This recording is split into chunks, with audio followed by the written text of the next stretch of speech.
How can you revive your style if you're feeling bored, unexcited, or stuck in a rut with it? What are the best ways to find fresh excitement and renewed perspective, and to be able to look at your wardrobe without that feeling of, ugh? Today I will show you 3 key steps to revive your wardrobe so you can have a fresh take and know what to look for as you make decisions about your existing pieces, 2 mistakes to avoid there. We'll also talk about what you should own, how you should define that, and then I will share my top tips for different ways to arrange your clothes so you can see your style afresh. So you will walk away, if I do my job well, with fresh inspiration, ready to revive your style. Let's turn that feeling of, ugh, not quite right into, that feels just right.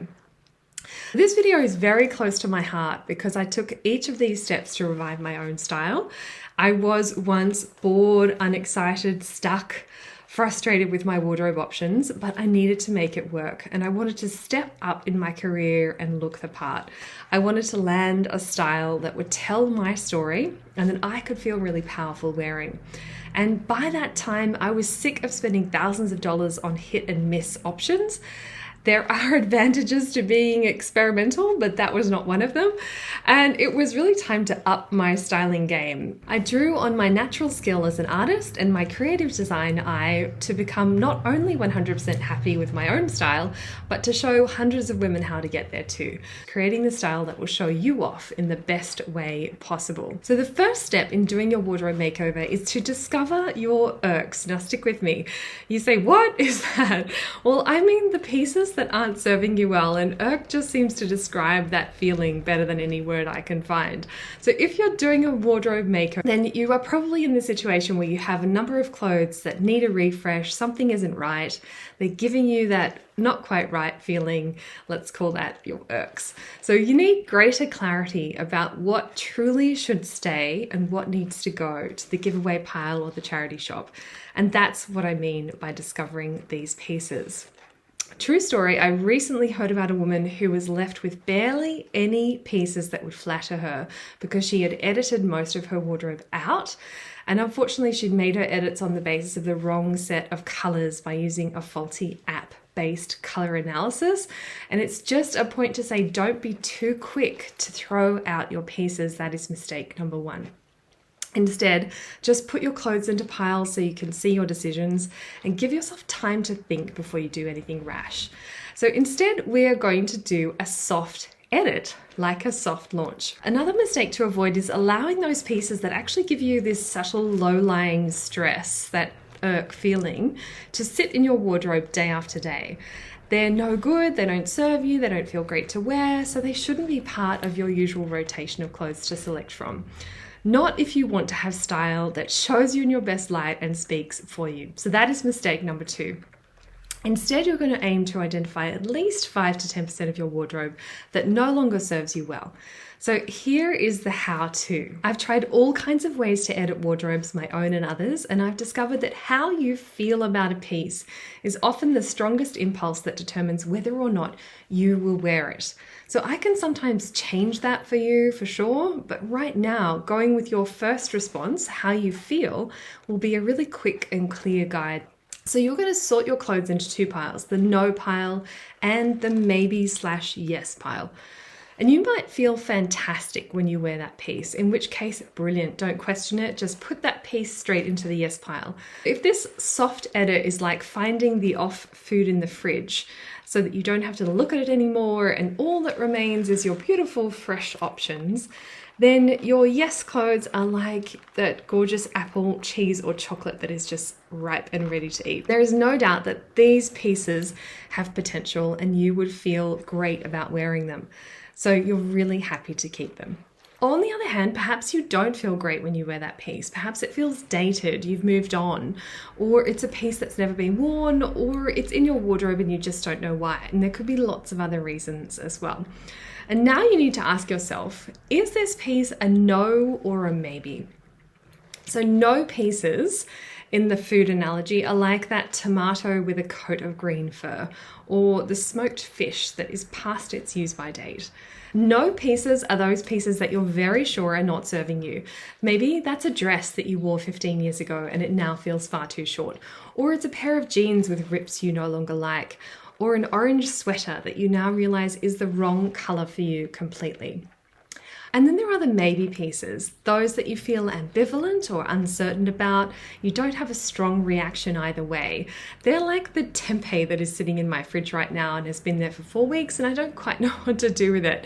They're pieces that are like the ingredients that you just kind of sit there. You might like something about it, but you don't love it. And you've got that take or leave it feeling about your maybe pieces. So I'm curious, do you have a piece that you definitely know should be in your no, maybe, or your yes pile? And what is it? I'd love to hear in the comments. Now, once you've gone through your whole collection in this way, you are not going to give away your no clothes because these decisions are, after all, based on snap judgments. So this is not a hard cull. If we were working together, it could be a hard cull because we would know your essentials for your gorgeous style, your most flattering colors, your body shape strategy, your style story, and we could easily and quickly go through your collection to decide what should stay and what should go. But in this case with the soft edit, you simply want to put your nose to one side in your wardrobe, your closet, or whatever you call it. Put them in a different room, put them in a storage container under the bed, just out of sight and out of circulation. I'm excited for you, even with this first step. Now that you know which pieces not to work with, you will naturally reduce your stress and improve your enjoyment. And you could potentially stop there. Taking those soft edited clothes out will put a spring in your step and it will feel fantastic. So while we're there, if you would love to step into style that speaks for you, particularly in a corporate environment, then this channel is the place to be. So hit subscribe below the video. And if you would like to go deeper, get support, understand more about how to implement these ideas for yourself, then check out my online program, which is linked in the description. So you could stop just there, but you might be in the mood to buy some new pieces and be looking for ideas about that. So let's talk about step number 2, which is discovering your key missing pieces. What is missing from your current collection? A lot of the time, people approach their fashion and their style on a day-by-day basis. We tend to shop without thinking about it in an ad hoc sort of way, and we end up with an ad hoc sort of wardrobe as a result. We think, oh, I need this, something to go with that, or I'm missing a particular thing that wore out. It's not shopping with a strategic view. If you're after a more cohesive set of looks, which you can potentially mix and match and will allow you to really show up in the situations that you're looking to show up in, then there's no way around it but to do a bit more planning. So I'm going to be honest with you, the absolute best way to ensure that your wardrobe contains the pieces that will empower you to create the style that shows you in your best light is not to work from a wardrobe checklist. So you might think, well, why is your wardrobe checklist in the description? And it is there for sure, because it can be a great first step. It's one of the first things I did when I was starting out on my styling journey.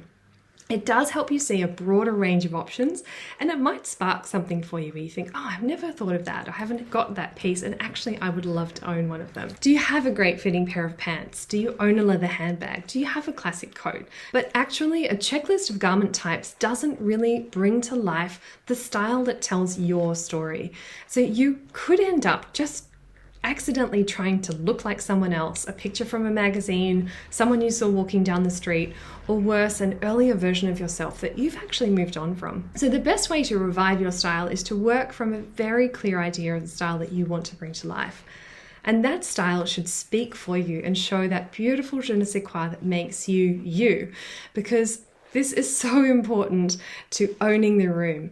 It's actually more important than most people realize. They think that style and fashion is about following the style rules and listening to what the fashion doyens are saying, following the latest trends, and there's something about body shape in there. But actually, it is so much more about connecting with yourself than most women realize. And I have quote after quote from designers and models who understand this.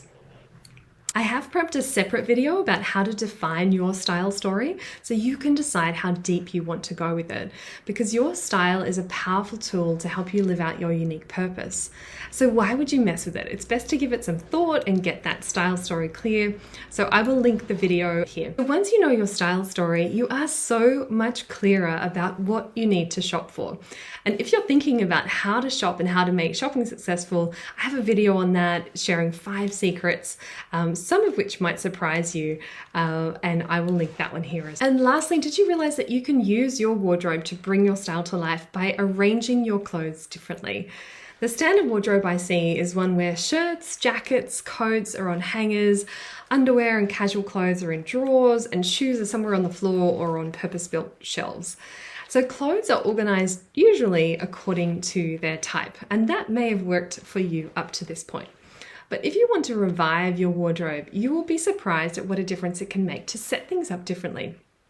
So here are 5 ways to use your wardrobe to give your style some pep, depending on your particular need. By the way, I would love to know what was the reason behind wanting to revive your wardrobe. Drop me a line in the comments below. I read all the comments. What did you want to learn, and has this helped? If you want to avoid having pieces that don't get used, then I recommend rotating your clothes. And the easiest way to do that is to put your freshly cleaned clothes at one side of the hanging rack or the drawer, the shelf, and literally kind of push over the clothes that have previously been in that spot, so that your clothes are naturally circulating around and you see all of your collection on rotation.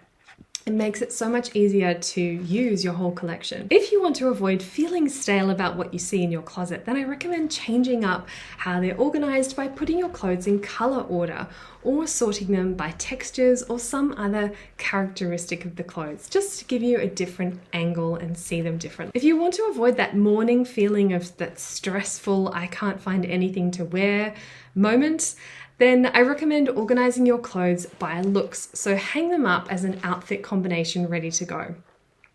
I will say as well, feeling that you have nothing to wear is a sign that your style isn't serving you well. So it's great to have you along. Let me know what questions you have in the comments. And if you want to avoid clutter that clouds your judgment and makes it hard to find your looks, you might want to start with separating your clothes into summer and winter collections, or you could create a few mini sections with clothes organized by occasion or function, like workwear, casual wear, formal wear, or gym wear. I recommend rewarding yourself for any amount of organization that you do, whether that's a reward of your favorite show, putting on some music, doing it with a friend. Basically, don't try to boil the ocean. And lastly, if you want to avoid mixing your workwear with your weekend or social wear, which is a great idea if you use your brain for your work, then I recommend using your belt hanger, your shoes rack, or some other separation in your closet to store your workwear and your social wear in different places, or use different rooms if you can. So now that you've got my 3 tested steps to follow, you are ready to revive your style if you're feeling bored, unexcited, or stuck in a rut.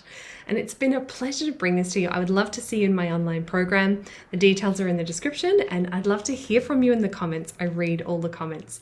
See you again soon.